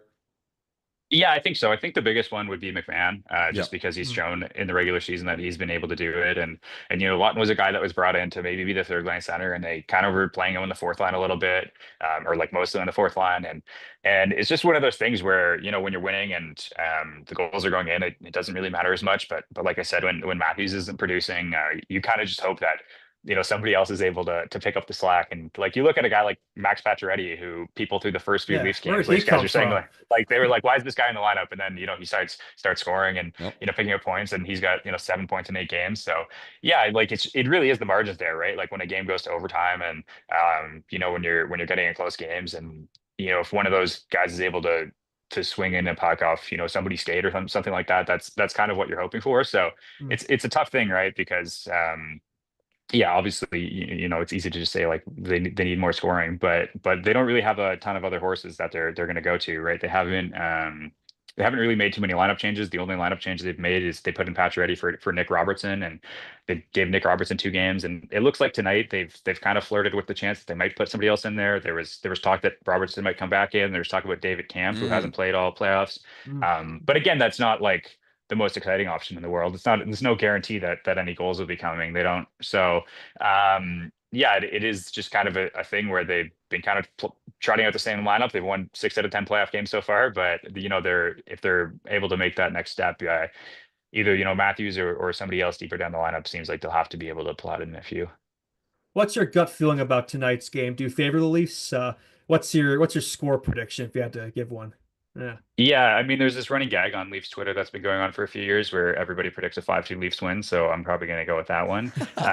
Shout out my guy Jake V Leafs who started that one. So 5-2 Leafs is always the easiest thing. They haven't lost at home in this series. They were able to pick up a couple home wins. So they played well at home in the playoffs. So yeah, but I think like, if there's ever a time for Matthews to kind of have a breakout game, this would be the one. Yeah. So 5-2 Leafs with 2 goals for Matthews. Let's throw it out in the world. Are you putting Camp and/or Robertson and/or maybe Reeves in the lineup? I don't think Reeves will return to the lineup. I think it's like it's one of those things where I thought about it, but it is funny because like Berube kind of has this, this aura as like a physical coach, was a physical player and whatnot. And I think he kind of sees like, hey, like, it's fun in theory, but like, I think Reeves is like 38 years old now, and he's definitely clearly past his prime as an NHL player. And sure, it's a fun idea to be like, hey, let's start a fight with Kachuk or Marchand or whatever. But I think even like the Florida guys would kind of be like, hey, like we see what you're doing here. This isn't worth anybody's time to like try and take one of our best players out and whatnot. So yeah, I mean, Camp and Robertson, it would just be kind of like a way to mix something up. So I don't know if it would be like really the be all end all. Like you're kind of just like rolling dice at that point.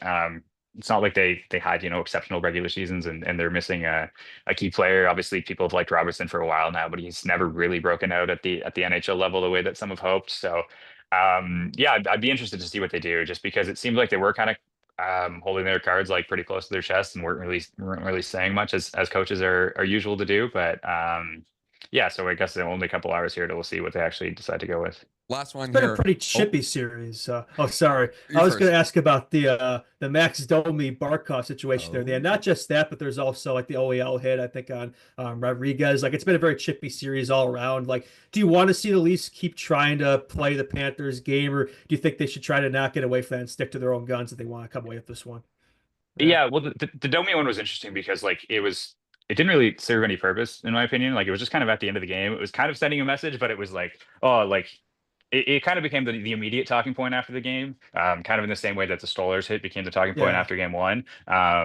So I think it was one of those things where, yeah, I mean, Domi obviously wasn't ultimately suspended, and the fine was pretty marginal in terms of NHL fines as they can be. So, but I think that like I don't know if it serves them much of a purpose. Like if you look at the kind of the same problems that we've been talking about, I don't think it's been like a situation where it's like, oh, they felt severely out hit or anything like that. They were able to go up 2-0 in the series, obviously. So I think the way that it seems like Paul Maurice and Berube have kind of been playing it is like they're like that's going to happen in the playoffs, and maybe the refs call it, maybe they don't call it, but like we don't want that to be like the main talking point of the series. We don't want that to be the main storyline of the series. Like, yeah, it might get called, it might not get called, but at the end of the day, like the puck's got to cross the line at some point, right? And like if you're focusing on that, you might be focusing on kind of the wrong things, in my opinion. Okay. Some breaking news here too. Florida Panthers forward Evan Rodriguez has been ruled out for Game 5, so he will not be in the lineup tonight for the Cats. Adam, one last one here for you before we go. Thanks for taking the time again. Really appreciate it. What else are you looking at in the playoffs right now? Like what is catching your eye? What do you have a particular interest in right now besides Leafs Panthers?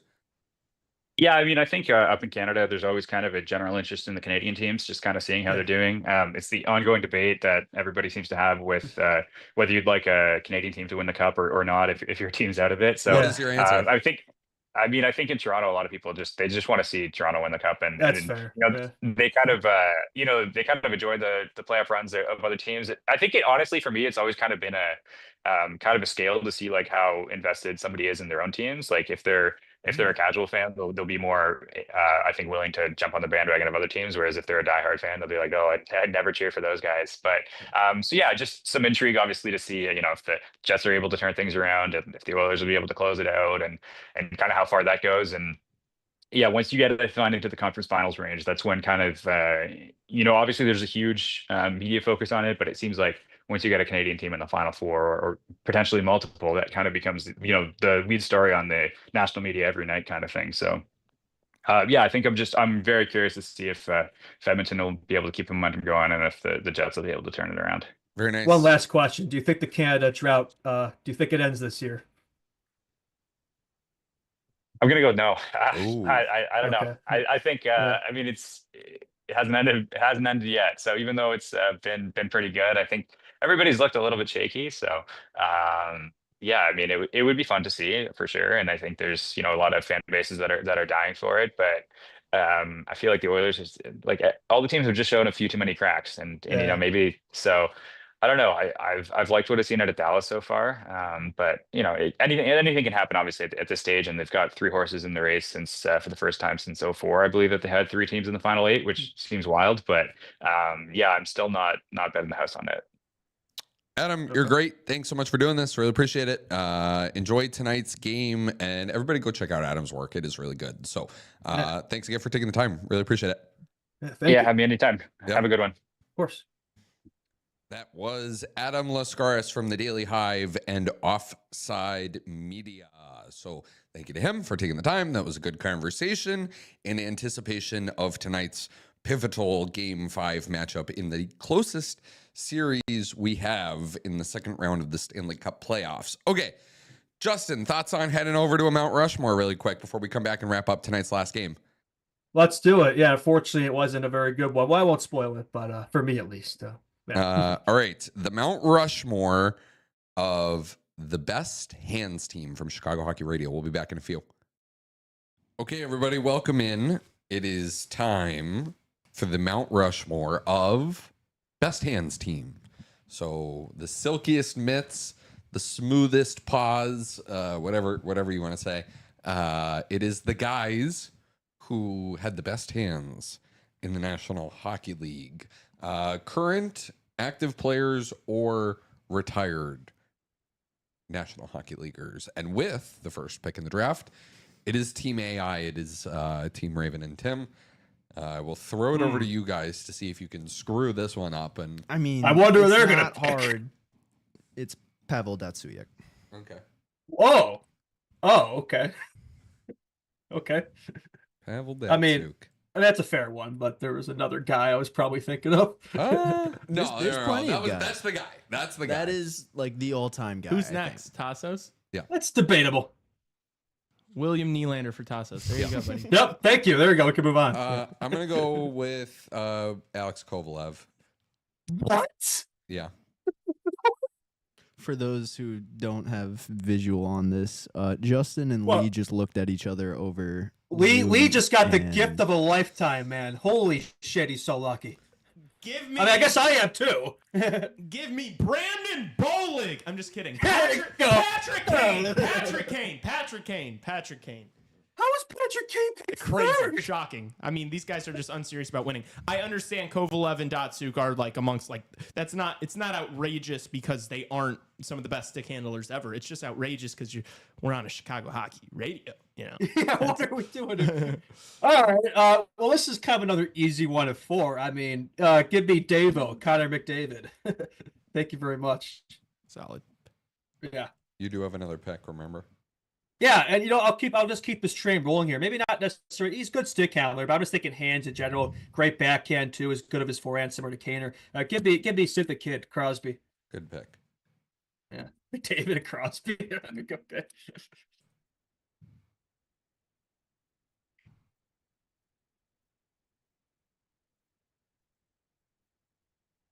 Oh, dude, I'm in between two guys, and I know that if I don't pick one of them, I mean they're gonna It's gonna be gone. Yeah, it's gonna be gone. Yeah. All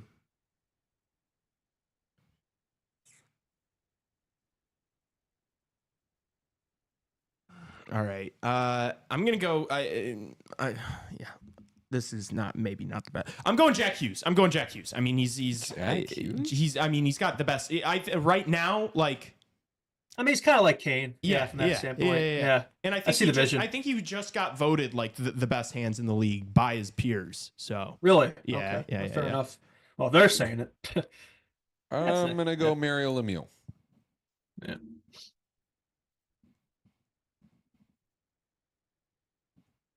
We are going to take someone we've actually taken before on a different list, but Jaromir Jagr. And then for our third, we will be going with Artemi Panarin. I can't believe he lasted this long. Give me Wayne Gretzky. Wow.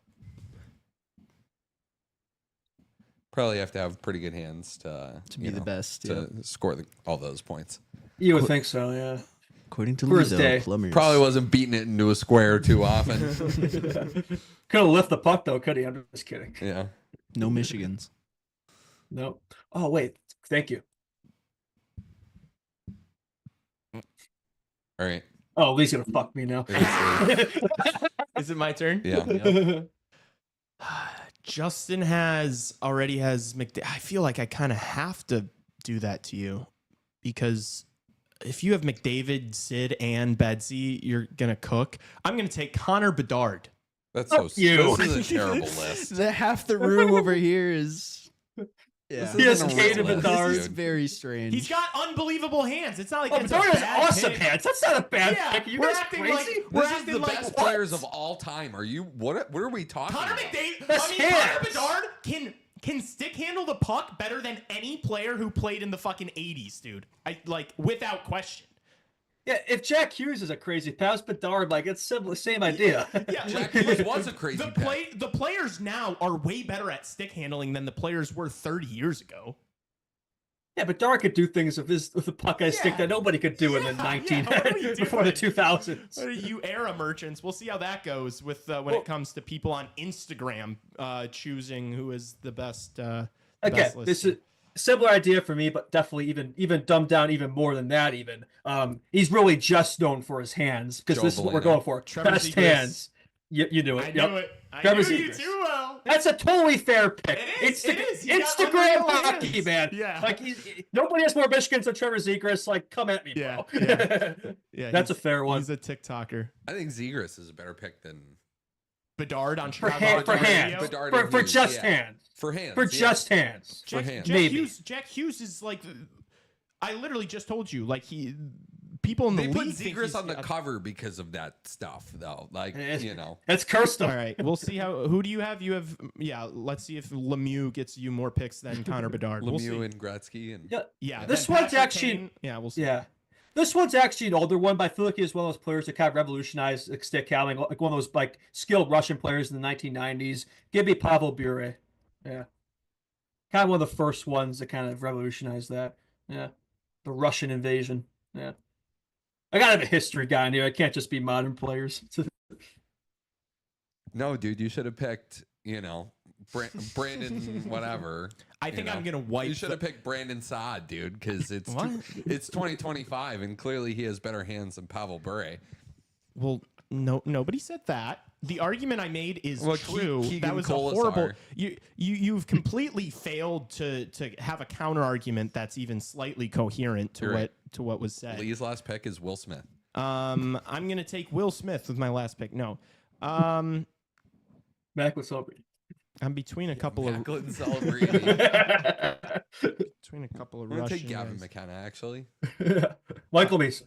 I'm Nick Lardis. gonna take Kucherov. I thought about Coochie. Or not, no. Okay. Coochie's got good hands, bro. Okay, come on. Keep it classy here. Stay classy, San Diego. There's a few good guys here. I'm just kind of shocked. There's one guy I'm shocked hasn't been picked. I thought about him. Kind of goes along the same age as Kucherov. Yeah, I think that's probably who the other guy. I said I was between two Russians. There's another guy that. Yeah. Give me Sergei Fedorov.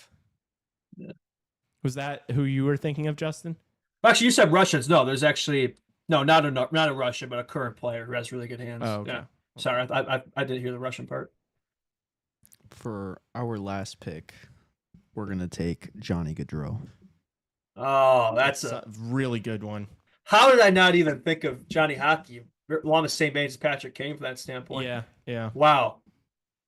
I was thinking of McKinnon. I was surprised that we picked McKinnon. I don't think of him when I think of like guys with like great hands. Well, I just think of like the fact that he's like as fast as the puck on his stick as Yeah. he is without. Like not a lot of players are like that. I was thinking of like Kovalchuk was nasty. I mean, Yeah. Zuccarello's nasty. Like a weird one, but like Semin had really good hands. I remember Alexander Semin. Bobby Like- Orr, you could say. Even like a Kale McCarr or somebody like that. Like, do we even have any defensemen on here? No. We don't have a single defenseman on here. I mean, I guess that's that way what they're known for, but there are definitely some good puck handlers on D. Yeah, I think we nailed it though. Draisaitl, Yeah. I guess you could put. Danny Savard, you can maybe put if you Ah, wanted to. Savard. Yeah. Eh. McGillney, McGillney. the Sedines, Joe Thornton, Marty St. Louis, Corey Perry, if you're talking about guys in front of the net. Corey Perry. Won an NHL MVP. I don't know. Yeah. Yeah, but like, yeah, his hands, but yeah. All right. All right. That is the draft. Let's kick it to the show. And we have kicked it to the show. We are back. Hope everybody enjoyed that Mount Rushmore of the best hands team. And yes, I realized I lost. I thought, look, whatever, dude. I don't disagree with my picks at all, is what I'm going to say. Like, I don't disagree with my picks. That's fine. I'll take a third place finish. At least still sewering away in last place. So that's all right. Blind squirrel finds, right. I'm not worried about. I'm not worried. I am not. Can we all talk about this now that he's not here? I am not worried in the slightest of him getting out of last place. Like, I'm just not. There's enough of these where he would need to win. Like, he would just need to win like 5 of the next 6 to be in it, because we did the point system wrong, where the loser still gets a point, which is dumb. We should have done 3, 2, 1, 0, and then this would look a little different. But with the way we have it, we're still getting a point for losing. Like, he's still gonna, I don't know, it's gonna be a while. He's pretty close though, man. Like, he's cut into that gap, man. Like, I don't know. I wouldn't be so sure that's locked up. That's going to be him doing this 24-hour live stream. Hopefully it is, though. I'm more worried about losing first place. I'd like to win this. I don't just want to finish second or third. I want to win, but my performances lately have just... I mean, I'm closer to you. The lead has been shrinking. I'm closer to you than he is at a lot. You know what I mean? Like, I don't know, man. This is the closest I think it's been since the beginning as well. Yes. Is it like 38, 36, 34, 31? Yep, you nailed it. Yeah. Yeah, that's 7 points. Like, dude, like, this is anybody's game. Yeah. I guess. I could finish last at this rate. Oh, gosh. Oh, God. Which, by the way, best hands team, McDavid, Crosby, Zegers, Buehler, and that's the last. Okay. If we're talking about nice this, voting if there. we're talking about this, when I checked it yesterday night, there was 36 likes on the post and 47 responses. Well, it has 127 responses and 89 likes on it right now. Interesting. So, yeah. Some tomfoolery going on, you suggesting? I don't know. I'm not suggesting anything, but I thought it was an interesting factual statement. Lee has 20 burners that all don't follow CHR. Yeah. All right. I also noticed I was trying to log into the CHR Instagram account and wasn't really able to do so. I tried to do so. I tried to do so too, and it didn't let me. So we got to figure that out off the show. So somebody's messing with this. So maybe Mr. Lee. Honestly, what happened was that was definitely Lee, like logging himself out and forgetting the password and then changing it for everybody and not telling anybody. So that is what I would put my money on that being. So moving away from Mount Rushmore, because we don't need to I'm salty. I'm no, salty. I mean, like, Lee deserves 0 airtime and credit for winning a draft. Oh, you got Kane and Bedard on your team. Yeah, I wonder who's going to win. Yeah, clearly they have better hands than Lemieux and Gretzky and, Crosby and whatever, McDavid. Yeah, sure. Okay. We'll post another Mount Rushmore tomorrow, and then you will catch that on Friday. The other thing I will mention, because we haven't done that in a little bit, I feel like we've missed a couple of weeks of questions. We have. So make sure you're sending. The reason we did it was because there was 1 week where we didn't get any questions, and then we just sort of forgot the last couple of weeks. So continue to send in your questions. There are 2 ways to do so. One of them via Instagram DMs. You can DM at Chicago Hockey Radio on Instagram. We will collect your questions. We will read them aloud on Friday. Or Raven puts them in a nice section on our Discord, which you can join at the link in the description of this episode. So please send in your questions. They can be Blackhawks related. They can be hockey related. They could have nothing to do with hockey in the slightest, or they could be just ever so adjacent to hockey. We will answer your questions. So please send them in. All right. Before we get to our last game of the night and wrap up the show and do all that stuff, I just wanted to spend another minute on Adam Foote and the whole situation with the Vancouver Canucks. Obviously, I said this before, and then I did pull up a tweet from Cam Robinson. I think this popped up on BR Open Ice or whatever I sent to Raven. Yes, it is a tweet from Cam Robinson, who I think works for Elite Prospects, if I'm not mistaken, saying, "I've been saying it for months. All decisions in Vancouver are designed to keep Quinn Hughes happy. Quinn is a big fan of Adam Foote." And then I got a clip that I just sent to Raven that I'll play now, which we can hear and then evaluate. He's going to propel his game as well. You mentioned Adam Foote, the best defensive coach you've ever had. What exactly makes him the best coach that you've ever had? Man, it's hard to break that one down, but I just find like there's a lot of coaches out there that scream and yell, and they want to bully their players, intimidate their players, and this is a guy that I would say coaches his defensemen, coaches his players like he'd want his kids coached, and then on top of that, with all the experience he has, and Rick said it before, he doesn't think of himself as a coach, he thinks of himself as a teacher, and he's just teaching us. And footy and Rick's job is to win games, but also it's to make everyone a better player. And you want to be a better player in March than you were September, and then hopefully a better team as well. And I think it's not just process, results-based wins and losses. I think Adam Foote. Yeah. Big fan of Adam Foote. So that's what happens, right? Like, that's what you got to do. Like, this is, I already think the chances of them keeping Quinn Hughes past his UFA date is slim to none, and Slim just walked out of the building. And, even if it's a 2% chance that he stays in Vancouver, you got to do the things like this to like make a guy like that happy. You think your gut feeling though is that he's still probably going to be gone? You don't think it's going to change it? Gone. Okay. Yeah, but right? may as well, I guess. I mean, that's what it seems like, but I hope so. I don't know that Vancouver's downfall. Yeah. Is there a number high enough? Whatever the max is. Well, I don't even know that. Well, the max is 20% of the cap, right? Yeah. So, like, could you give Quinn $20 million a year? Like, I know we're talking crazy talk, but like, I don't know. You want to keep Quinn Hughes or not? Yeah, I mean. That'd be kind of insane, but yeah, it feels like it's probably inevitable that he's out of there. But we'll see. Yeah. Yikes!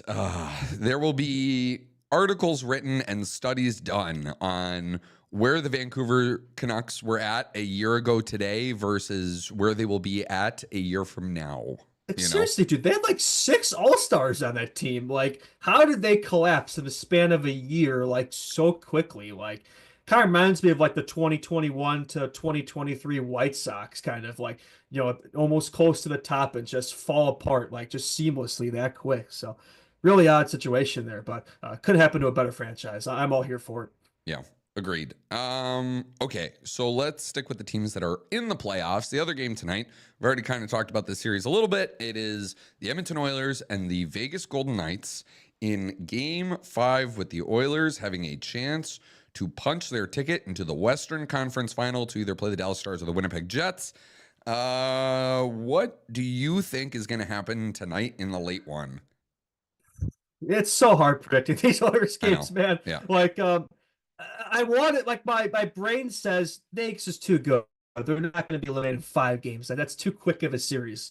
My heart's saying no. Like, the Oilers time and time again have proven us wrong, and it wouldn't shock me if they made quick work of this team. But I think to beat the Kings in 6, then to beat the Knights in 5, like that'd be pretty impressive, right? I mean, they could totally do it.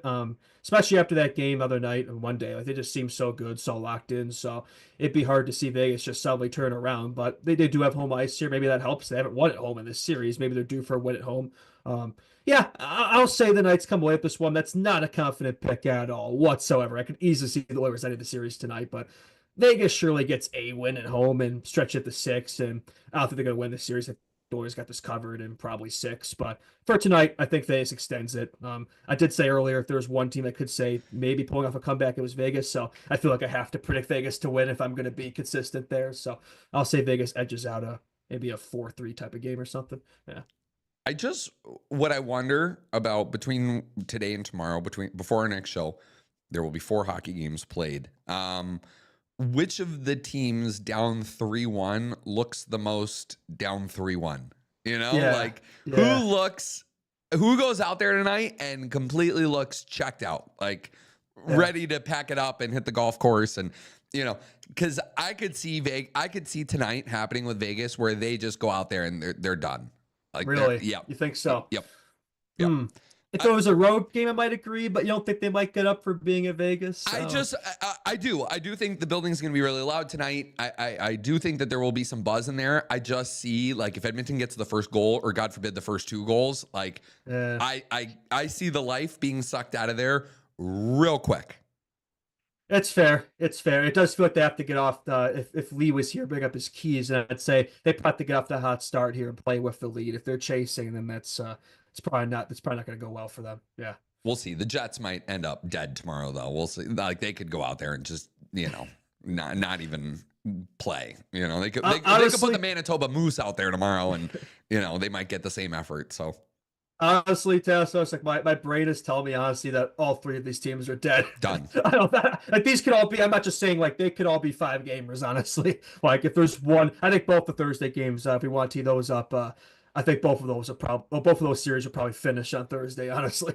Yeah. So then let's instead of talking about the games we've already talked about, you know what I mean, like series we've already overtly analyzed. Like, is this a product of the system the way it is? Where the second round isn't as competitive as the first round because you already had teams like Dallas and Colorado go at it in the first round, and you had, the other tight series, right? Like, is this sort of the effect of that? Is this a product of the divisional format, is what you're saying? Yeah. Like, there are a lot of good teams out right now, and we're I don't think that this is going to be the case in the next round. You know what I'm saying? Oh, no. Yeah. The bottom four is always going to be great. Yeah. Yes. We're in the, once you're in the final four, those teams all have a legitimate chance at winning the Stanley Cup. You're not, even if you're down 3-1 or 3-0 in a series, you're not going to take the foot off the gas. But I'm just saying right now in this weird, awkward state where there's 8 teams left, there's still over half the playoffs to go. I wonder if maybe this is what happens when you have some really good matchups in the first round, that you're going to have some matchups that are a little lopsided in the second.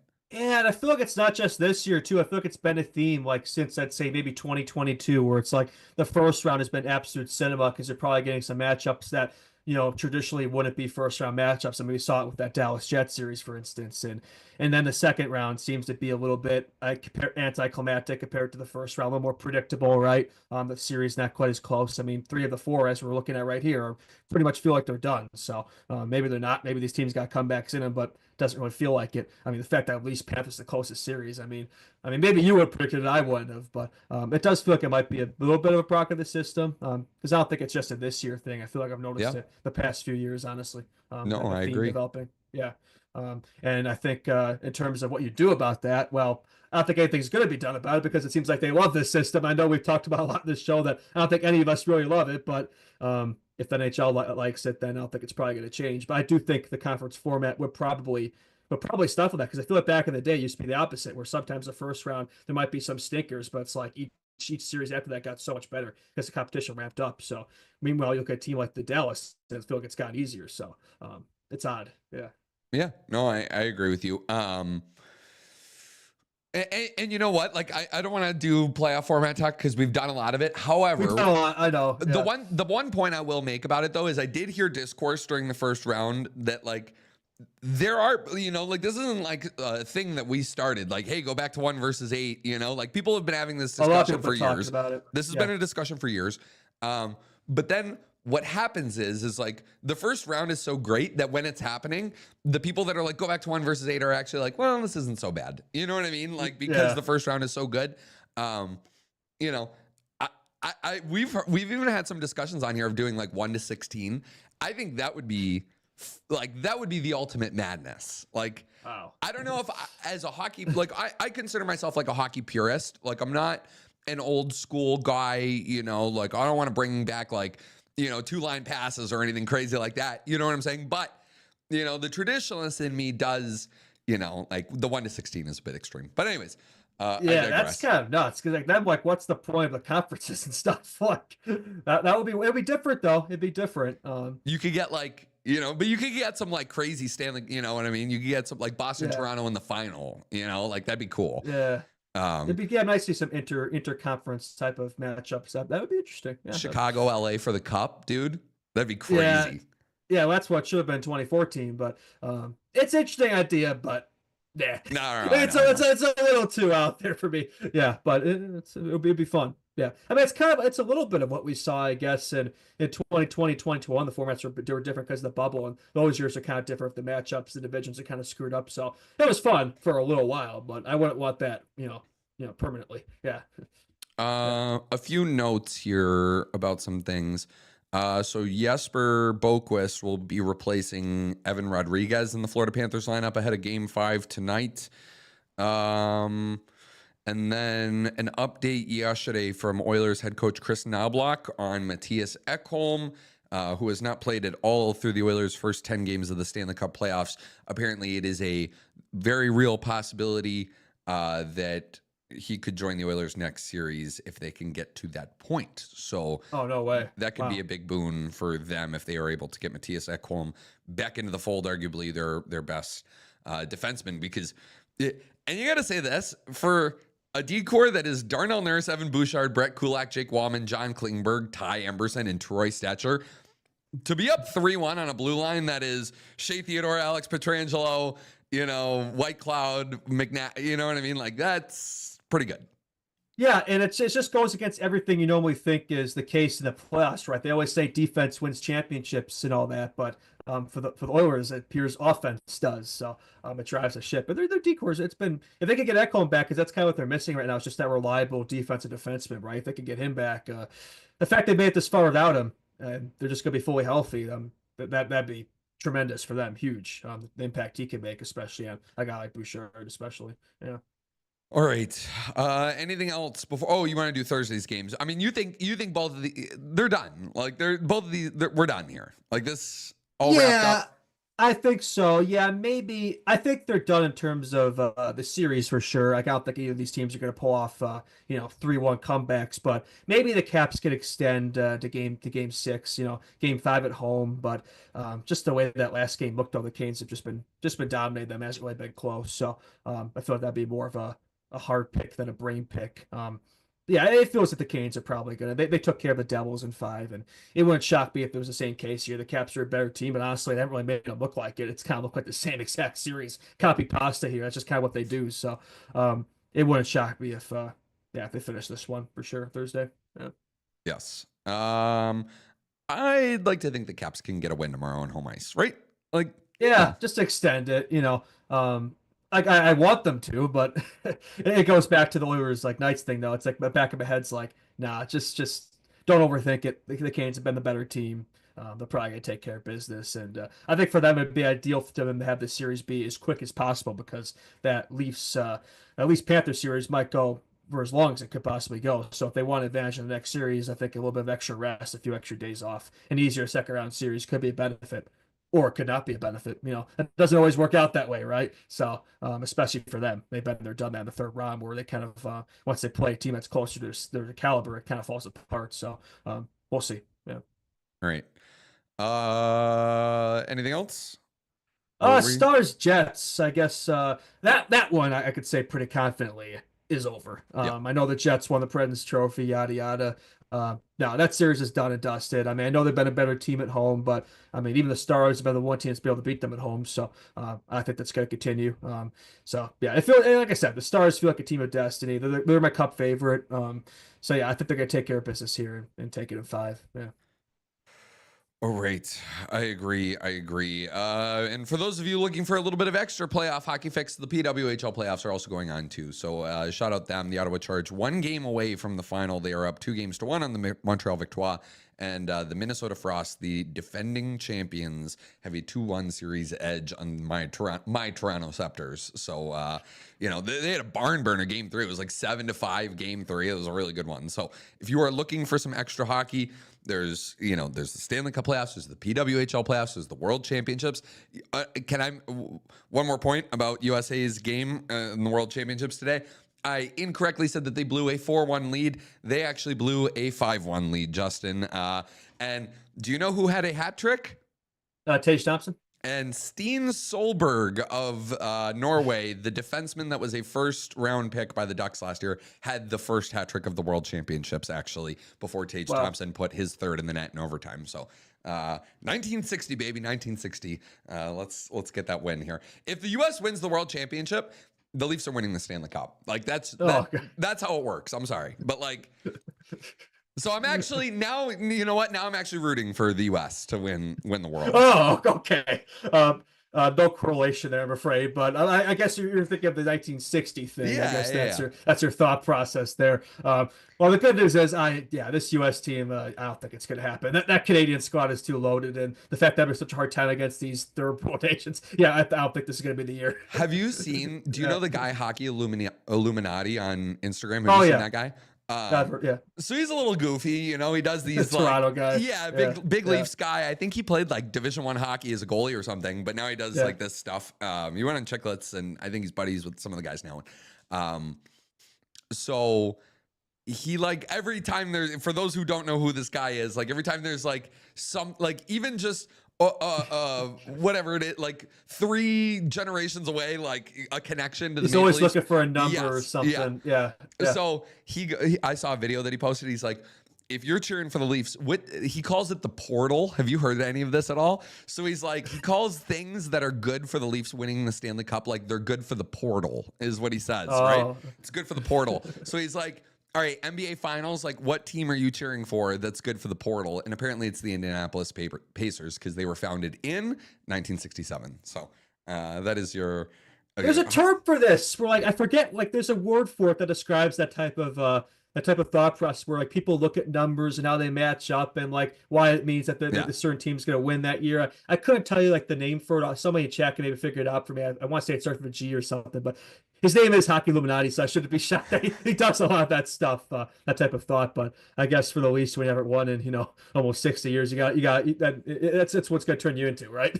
You got to do something. All right. Yeah. Well, that is it for us for today. Lee Grossman will be in studio tonight, as I said, starting at 6 p.m. Central with Leafs Panthers Game 5, and then the second half of the doubleheader, Edmonton Oilers visiting the Vegas Golden Knights with a chance to wrap that one up. Justin, thank you so much for sitting with me here for the last 2 hours, and thank you to our wonderful audience. You all are beautiful people who, we really appreciate your support and your watching of us for the better part of 2 hours. Thank you once again to Adam Laskaris from the Daily Hive and Offside for stopping by to preview tonight's first matchup, and I hope to see everybody in the live stream tonight. Please follow us on Instagram, subscribe to this YouTube channel, hit the thumbs up on this video, head over to Spotify and Apple Podcasts, leave a 5-star rating and review. It helps us out so much that I don't think you guys realize how much it helps us out. We don't want to be homeless, so please, please, please continue to do everything you do to support us. Tell your friends about this show. Share our posts on your Instagram story. Tell other people to follow us. Tell other people to give us a shot. What we say is give us 4 tries. I'm going to repeat this. You give us 4 tries, we will have you hooked. Not the first time, not the second time, not the third time. By the 4th time, we got you. Okay? So 4th time's the charm. 4th time's the charm. So tell your friends, if they're like, I don't really get it, why are you so into this show? Be like, because I watched it 4 times. I need you to do the same. So thank you to everybody that has been a part of this show. Thanks to Raven Gaster for holding it down on the other side of this wall. And this podcast will be back Friday morning at 11 a.m. Central. See everybody for the live stream tonight. Peace out. Enjoy your day. Adios.